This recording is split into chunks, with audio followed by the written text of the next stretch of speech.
Thanks for tuning into Talking Point. I'm your host, Niraj Shah. Well, we talk about the short term, the medium term, and the long term enough number of times. There are times when you should just take a step back.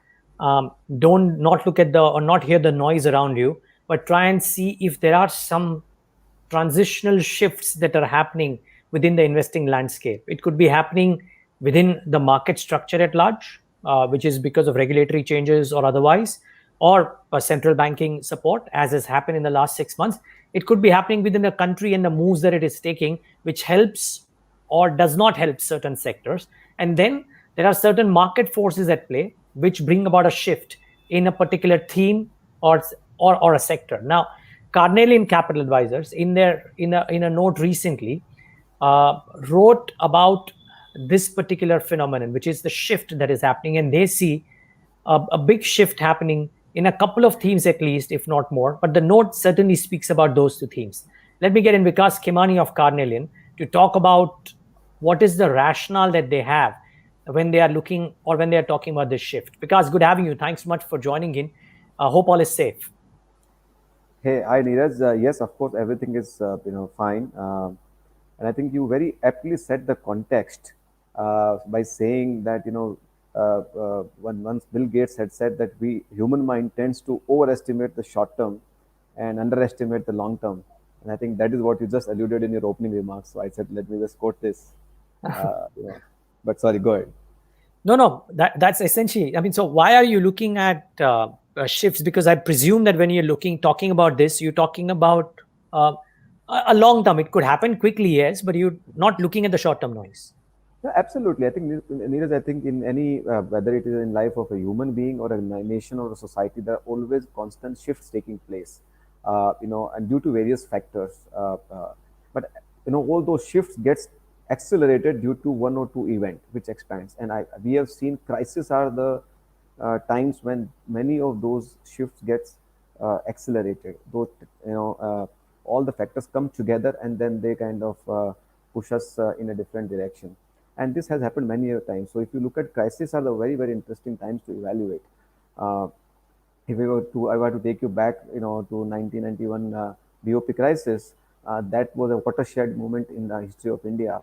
One side, it was a bad that we had to pledge our gold, but that also unleashed huge amount of reforms, and India was put on a different growth trajectory.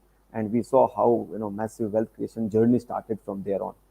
Similarly, if you were to see in 2001 crisis, again, one side was the pain of the crisis, but at the same time, you saw the world over a big investment cycle started, led by significant drop in the interest rates and the liquidity, and that led to a significant uh, uh, uh, wealth creation opportunities in industrials and commodities and lots of sort of sectors around that. And likewise, in 2008 crisis, post 2008 crisis, there was a huge backlash against Wall Street, and there was an urgent need to do against for Main Street, and across the globe, populism started, and including in India, where huge amount of money was spent through Manrega, MSP increases, commodity prices came down, and that unleashed a significant growth for rural consumption and thereby a boon for all the FMCG companies. And we saw what happened from 2009 to 14 period. So I think at one level, if we just sit back and analyze some of those sort of tectonic shift which happens, it is in a way like to see like a tsunami, right? Since tsunami never happens overnight, it develops due to just seismic activities over a long period of time. But once it happens, then it creates a huge wave, and then there are multiple waves which comes about.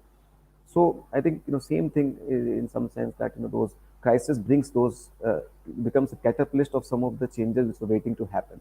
And I think this crisis has, according to us, brought two very significant shifts, especially in the context of Indian markets or Indian economy.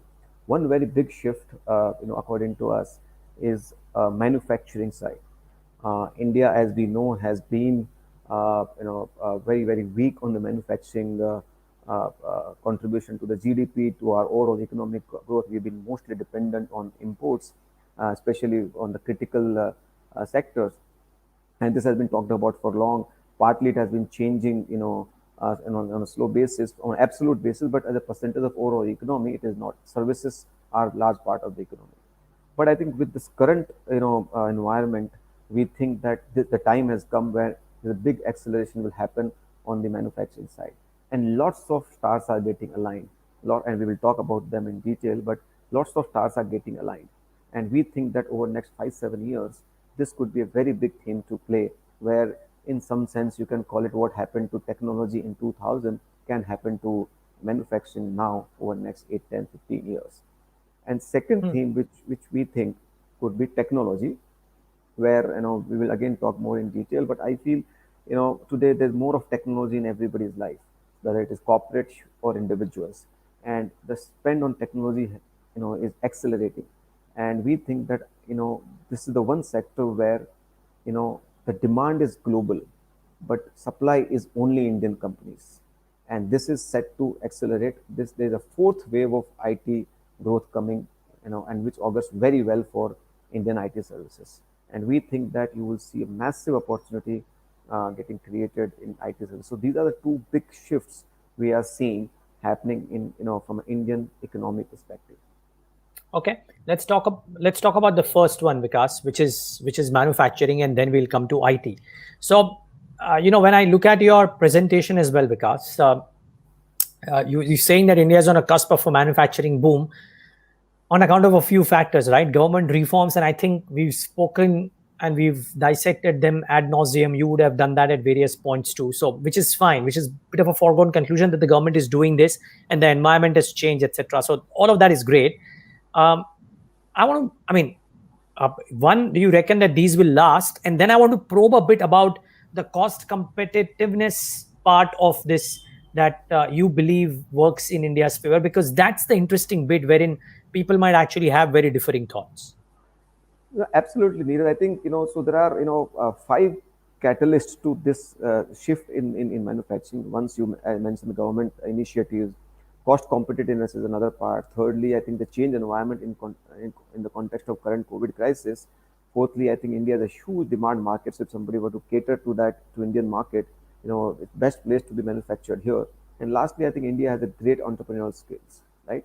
But what has changed in out of these sort of five in the current crisis? I think government initiatives in China plus one. These two, have kind of changed.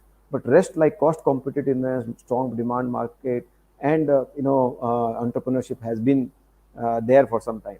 So coming to a cost competitiveness point, see, this is not yesterday's phenomena. This has been in place since 2014. China started rebalancing their economy by boosting local wages consumption, of the local population. And over last 5 7 8 years, these wages in China has been growing slowly to the extent that China has between $700 to $800 monthly salary or wages, whereas India is closer to 200 225 kind of monthly wages. Now, even if you adjust this for the productivity, because Chinese workforce is supposedly more productive by factor of 2.5 times, still India is cheaper on cost competitiveness on the wages cost. So I think that's a very important part, and that is here to stay for some more time at least. And China is not changing that, and I think India's cost will take time to go up till the time we kind of address our unemployment problem. Secondly, I think Hmm. another big component of the cost competitiveness is the power. Now, China and India power costs are around 8 cents, 9 cents a dollar, 9 cents a kilowatt. I think, and that again continues to it's same. It's not cost competitive. Similarly, logistics cost. We are given to understand that transportation cost in India is cheaper. It is about 55 rupees per ton per kilometer, whereas in China it is 150 rupees per ton per kilometer. But India has a lot of inefficiency in the other logistics costs, and because of that, we come on almost at par on the logistics cost also. But the interesting point to note is that because of our ongoing reforms like dedicated freight corridor, recently done e-way GST, or this whole smooth movement of e-tag, because of e-tag facility, vehicles can move very freely. So the logistics costs are going to come down. So in India's case, they are expected to come down, whereas I don't think China's cases they will come further down. So I think in most of these components, you will see India's cost competitiveness is kind of getting better. Can, Uh, so almost can I, about can I, 70, 80%. Yeah, go ahead. yeah, sorry, because just a few follow-up questions. So, it sounds a bit counterintuitive simply because when you speak to corporate India, right?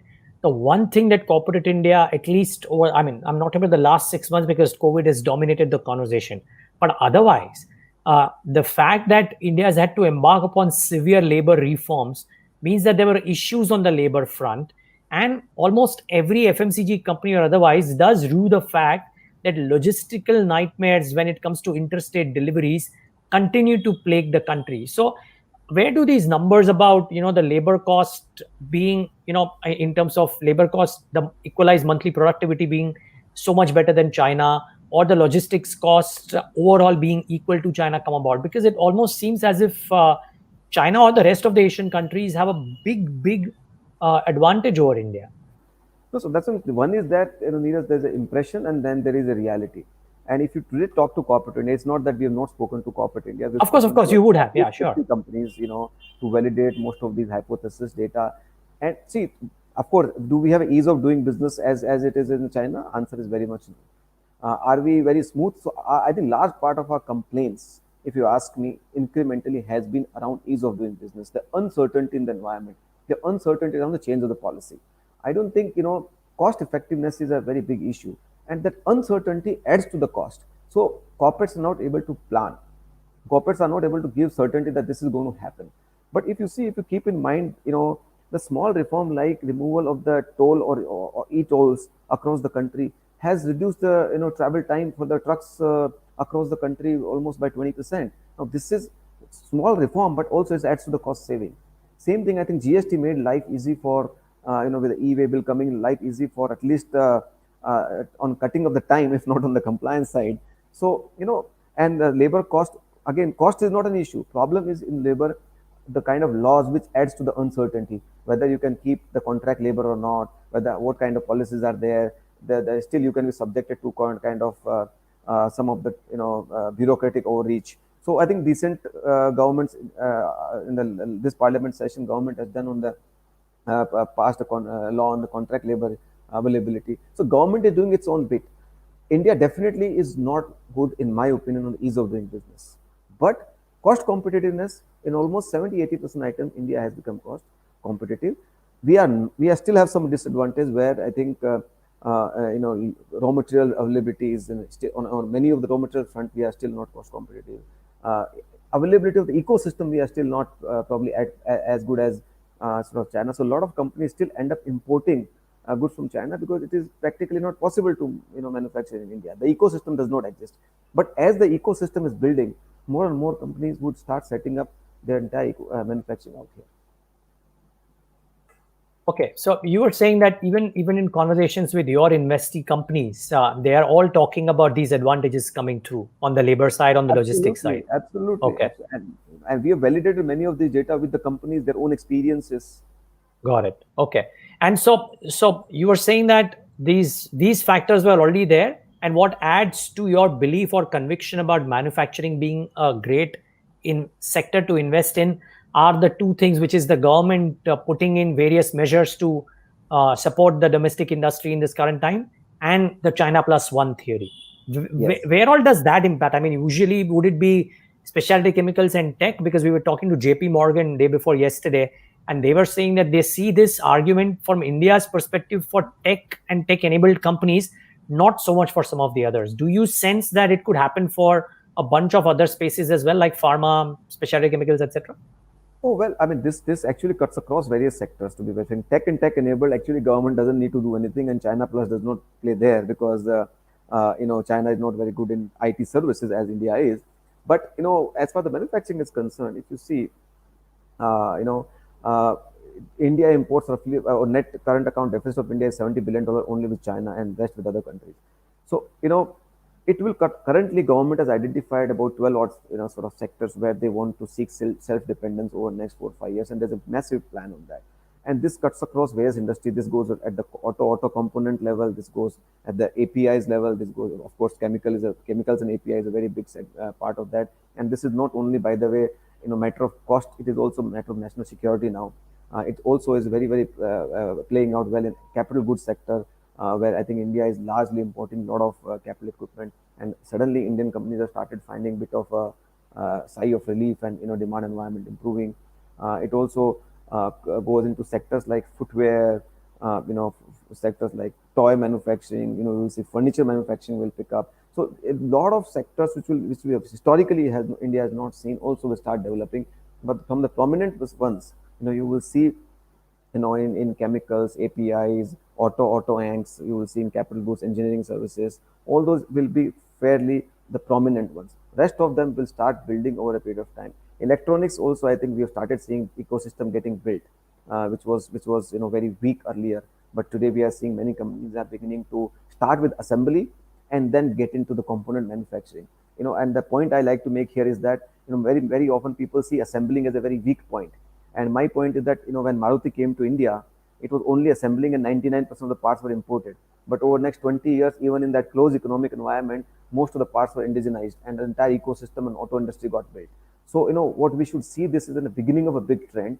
You will see many industries which have not even existed in India today. You will start seeing, no, probably it might start with a sort of low value add environment, maybe which we call assembling, and eventually it will kind of build its own ecosystem out, and many companies are setting up their own technology center. Many large MNCs have announced their own capex plan here, which they will use for catering to Indian demand as well as the export demand. So when they come and set up here, the ecosystem starts building.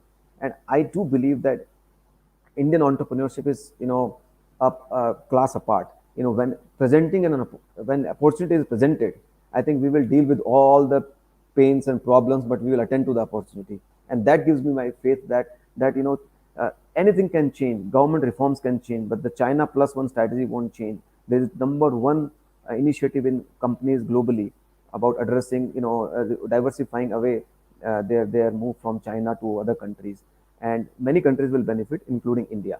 And that is what our faith is, that this is not going to change overnight. I mean, this is going to here to stay, and for a long period of time. Okay, so last question on manufacturing, Vikas, before we move on to tech, and which is so one is that some of the themes will be born afresh, right? You mentioned that we may not even know that this would happen, but it will happen. Like back end manufacturing, for example, was not a sector 3 years ago in fancy at all, and suddenly it's the talk of town. So at the current point of time, as you're sitting within the listed space, not getting into stocks, but within the listed space, which themes within manufacturing do you think are the most promising with a 3 or a 5 year perspective, which I presume is your typical time horizon? Yes. So as I said that I think you will find many API companies become multiple times from here. Okay. Because that's a very big, because we largely import our APIs from there. I see auto anks doing very well because that's a one segment where it can easily already have the ecosystem which is ready. And once you have the ecosystem skill base ready, so where will we do well? Where India has a skill advantage, cost advantage, or a demand an advantage, right? So, auto component is one sector we have already proven our capability, so it can accelerate, very well. Similarly, chemicals and APIs where we have proven our capability, so this can cuts across both export orientation and import substitution both. So we will not only address to the export market, but there also an import substitution. So that can, I think, be very well taken. Even capital goods, we will see, huge amount of opportunity. Historically, again, because of the lack of the ecosystem, lack of the demand, we were kind of not able to see some of our existing companies scale up. I see a very big sort of opportunity out there over next 3 to 5 years. So like this, consumer electronics, again, companies which are tiny. To give you some example, our largest air conditioner manufacturing company's market cap is about $1 billion. There's a similar company in China, of course, bigger in size, called Gree. The market cap of that is almost close to $10 billion. So I mean, this is the kind of size difference you're talking about. And so you will see these companies, and these companies were half of or one third, about 3 years ago. So I think when the growth, longer term, we will underestimate, in my opinion.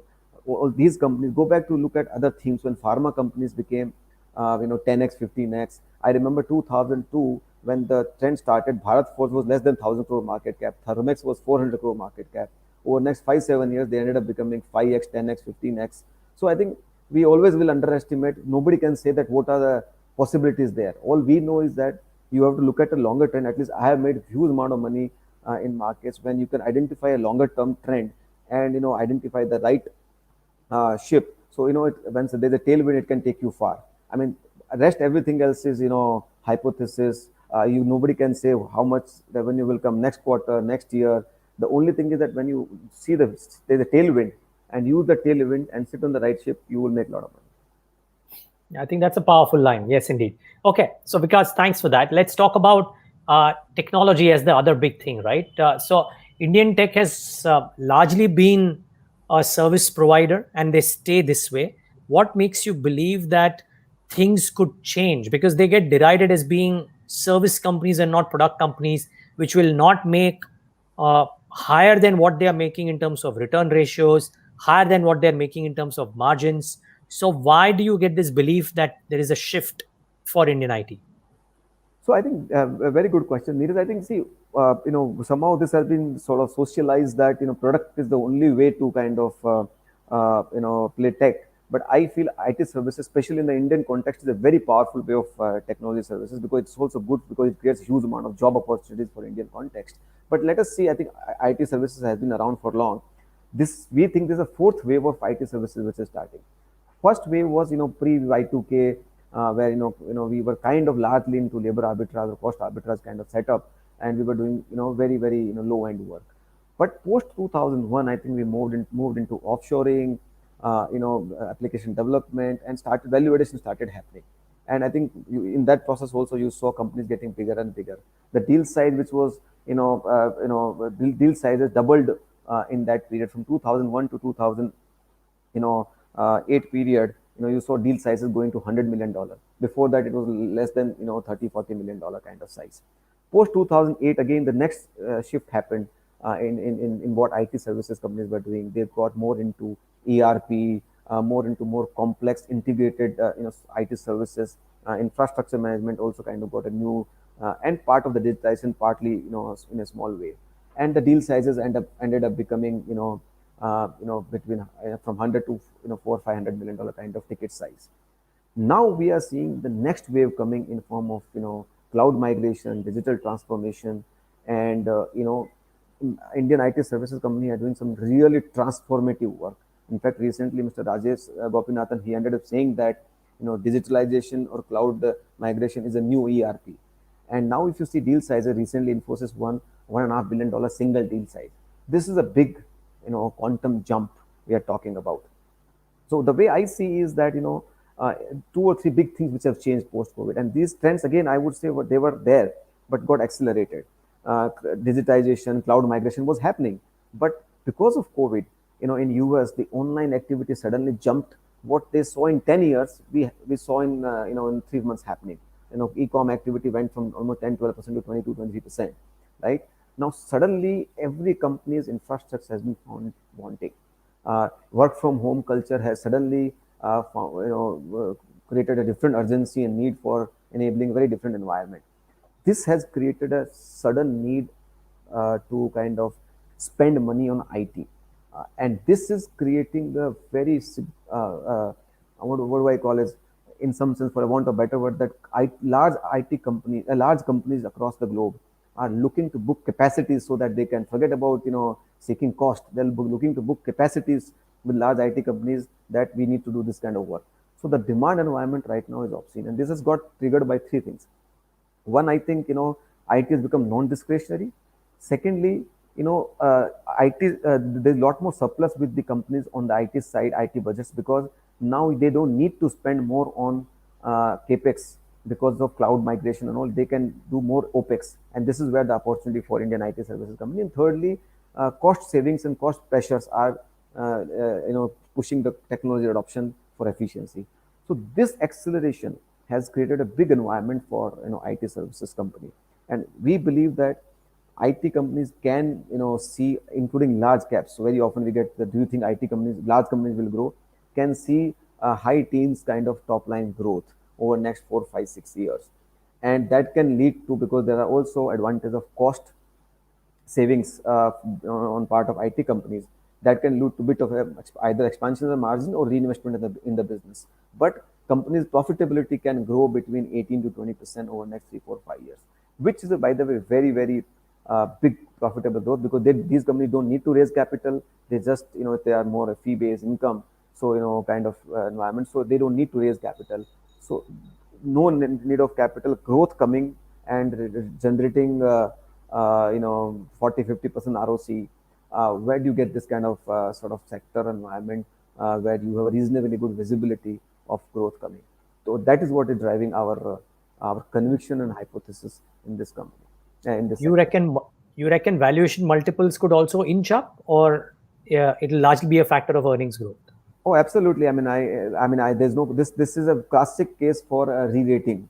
Again, these companies don't need to raise capital. More and more companies, investors would want to have exposure to IT, and I think if you see most of the companies except Infosys, large companies, promoters own between 70 to 75%. The free stock or free floating stock is very limited in IT services, right? And they are not going to raise capital. In fact, they end up doing buybacks. And lastly, very important point, these in the current environment, all IT services companies score very high on ESG score. So if I were to look at, all combination, if the growth comes, if our hypothesis of growth comes true, where we have a very high degree of confidence, all these IT services companies can end up commanding 35 to 40% premium. And why should be so different? I mean, this is actually better profile than your consumer companies, if you ask me, where you are giving 40, 50, 60, any amount of premium or valuation. So I mean, I see no reason why this sector cannot get re-rated, and many smaller companies who can deliver 30-40% growth can be in demand and can do very well. So you do reckon that there is a possibility that larger companies could give high teens growth on top line and maybe 18, 15, 20% growth bottom line, and smaller sized companies could actually do even better in terms of bottom line growth or top line growth because of the base effect? Yes, base effect. And I think because larger companies cannot cater to very smaller customer, and the currently interesting part is that even MSME needs to spend on technology.